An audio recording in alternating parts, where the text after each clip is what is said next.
In 1966, Time magazine ran a cover story asking, "Is God dead?" The cover reflected the fact that many people had accepted the cultural narrative that God is obsolete, that as science progresses, there's less need for a God to explain the universe. It turns out, though, that the rumors of God's death were premature. In fact, perhaps the best arguments for his existence come from, of all places, science itself. Here's the story. The same year Time featured its now famous headline, the astronomer Carl Sagan announced that there were two necessary criteria for a planet to support life: the right kind of star and a planet the right distance from that star. Given the roughly octillion planets in the universe, that's one followed by 24 zeros, there should have been about septillion planets, that's one followed by 21 zeros, capable of supporting life. With such spectacular odds, scientists were optimistic that the search for extraterrestrial intelligence, known by its initials SETI, an ambitious project launched in the 1960s, was sure to turn up something soon. With a vast radio telescopic network, scientists listened for signals that resembled coded intelligence. But as the years passed, the silence from the universe was deafening. As of 2014, researchers have discovered precisely bupkis, nada, zilch, which is to say zero followed by an infinite number of zeros. What happened?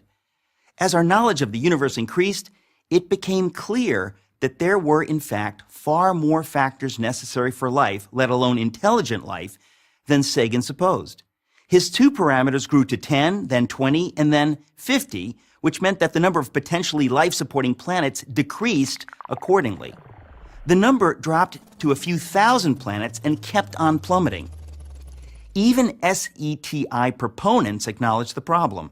Peter Schenkel wrote in a 2006 piece for Skeptical Inquirer, a magazine that strongly affirms atheism, "In light of new findings and insights, we should quietly admit that the early estimates may no longer be tenable." Today, there are more than 200 known parameters necessary for a planet to support life, every single one of which must be perfectly met or the whole thing falls apart. For example, without a massive gravity-rich planet like Jupiter nearby to draw away asteroids, Earth would be more like an interstellar dartboard than the verdant orb that it is. Simply put, the odds against life in the universe are astonishing. Yet, here we are, not only existing, but talking about existing. What can account for it? Can every one of those many parameters have been perfectly met by accident? At what point is it fair to admit that it is science itself that suggests that we cannot be the result of random forces? Doesn't assuming that an intelligence created these perfect conditions in fact require far less faith than believing that a life-sustaining Earth just happened to beat the inconceivable odds? But wait, there's more.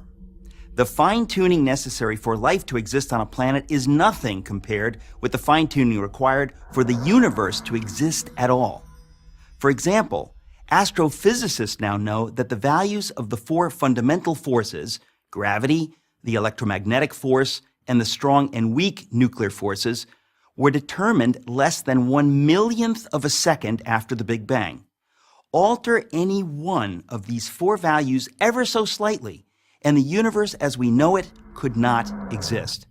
For instance, if the ratio between the strong nuclear force and the electromagnetic force had been off by the tiniest fraction of the tiniest inconceivable fraction, then no stars could have formed at all. Multiply that single parameter by all the other necessary conditions, and the odds against the universe existing are so heart-stoppingly astronomical that the notion that it all just happened defies common sense.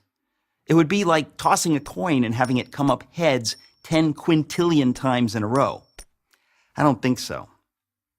Fred Hoyle, the astronomer who coined the term Big Bang, said that his atheism was greatly shaken by these developments. One of the world's most renowned theoretical physicists, Paul Davies, has said that the appearance of design is overwhelming. Even the late Christopher Hitchens, one of atheism's most aggressive proponents, conceded that without question the fine-tuning argument was the most powerful argument of the other side. Oxford University professor of mathematics, Dr. John Lennox, has said, "The more we get to know about our universe, the more the hypothesis that there is a creator gains in credibility as the best explanation of why we are here." The greatest miracle of all time is the universe. It is the miracle of all miracles, one that inescapably points to something or someone beyond itself. I'm Eric Metaxas for Prager University.